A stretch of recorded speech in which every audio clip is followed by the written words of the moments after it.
welcome back to Be Still and Rise, your encouragement headquarters, where God moves freely, daily, minutely, hourly, forever. If this is your first time here, welcome, welcome. And if you're a returning family member, welcome, welcome, welcome. Yes, it's been a minute, but I had to have a real talk moment with you. Ah, so many places to start. But I'm going to start where I leave off in life. This is not Hollywood. So this is where I leave off in life. And life says to let things go. We don't know what tomorrow's going to bring. And we need to let things go. We need to forget about our excuse that we're human. And I learned that part in church. That is a really big excuse. Oh, we're human. And it's true. We do say we're human all the time just to get over. But humanity hurts. And sometimes it's hard for people to let go. Because it also depends on what you hurt about. It depends on what people do to you, what people say about you. And I have realized over the years, many years, I ain't going to tell you, but you know, birthday coming up soon. So people are going to talk because they're bored. People are going to cast their own opinions on you. But we are the better ones. And letting it go and smiling at those naysayers and being around the people that are the negative for that moment, because you don't want to stay around negativity. Let's put some quotes on that. We want to be able to learn that many people can talk, but they have nothing here. Their talk is their talk. Their talk is their life. And if you listen to them on a daily basis, you can learn to let things go, because after a while you pity them. You pity the talkers. You tend to forget that they're even really talking about you, to the point where you pity them so much that you shake your head to go, okay, me again. Is your life that boring?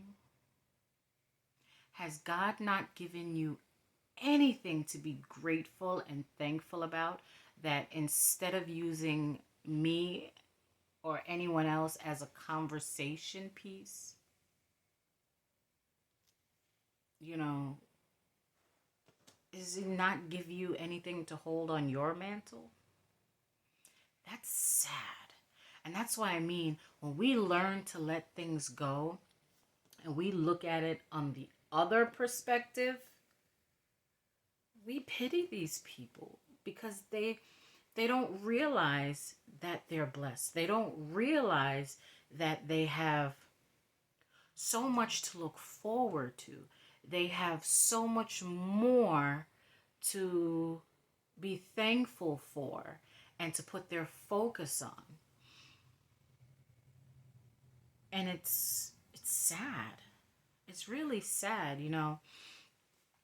I've learned that at the end of the day, when you are not in the presence of these people, your life really and truly does continue. The clock ticks. Like when someone loses their lives, and I work in an environment where I see people lose their lives all the time. But time still goes on, and everything else still goes on around us. And that's why letting things go is so important, because we don't know when our clock starts or stops. And we don't want our clock to stop with things on our mind, things in our heart, with anger and so-called defeat, because we are not defeated. You know, God died on that cross for me, for you, and And some people are like, oh, she said God. Yes, Jesus, God, Holy Spirit, Trinity. Let's get it together. Focus. You know, he died on that cross for us. You know, who else would do something like that for you and I? Nobody. No, nobody. Nobody would ever have their child sent to anywhere to die for anyone.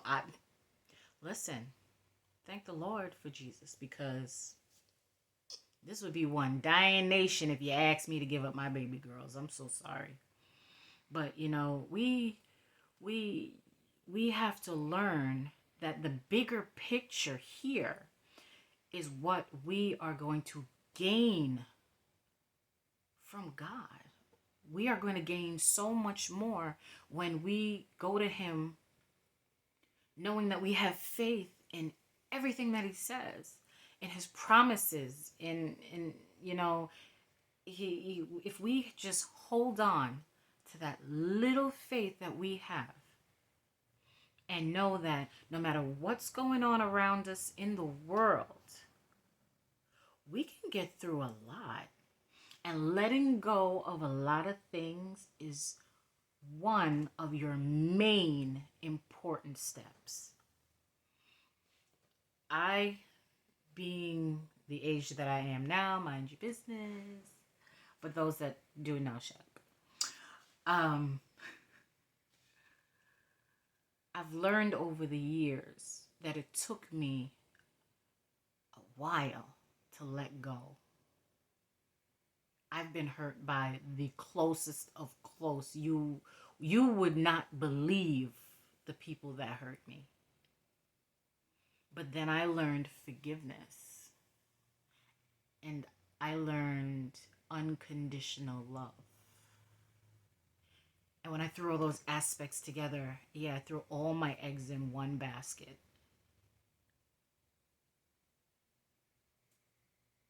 What I learned was amazing. Because when I learned to let go of the fact that I was lied on, cheated on, physically abused, mentally abused, emotionally abused, just whatever abuse you want to think of. Yeah, your girl's been there. And I had to learn to let things go. Because keeping my mind in that past, it was so unhealthy. Do you see how health comes in so many different aspects? Your encouragement is health. Your letting things go is your health. The way you speak is your health. Boy, health is a great field. Unfortunately, I work there too. So, but when we learn to let things go, you give your life a better chance. You give your surroundings, your atmosphere, a chance to become lighter. It becomes a domino effect, because once you take the hurt with you, when you take the anger with you, when you take the past with you,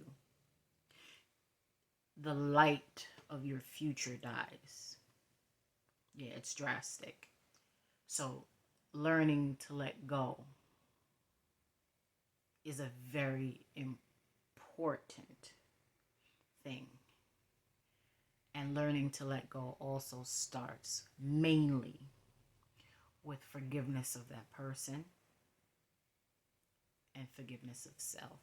People say, well, if somebody hurt me, why am I forgiving myself? We'll get into that. But those two key points is vitally important.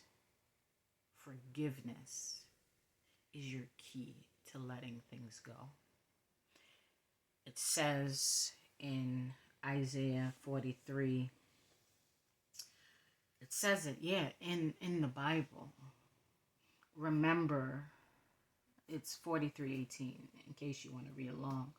Remember ye not former things, neither consider the things of old. Don't not forget your past. But you're not going to forget what happened. You're not going to forget what was said.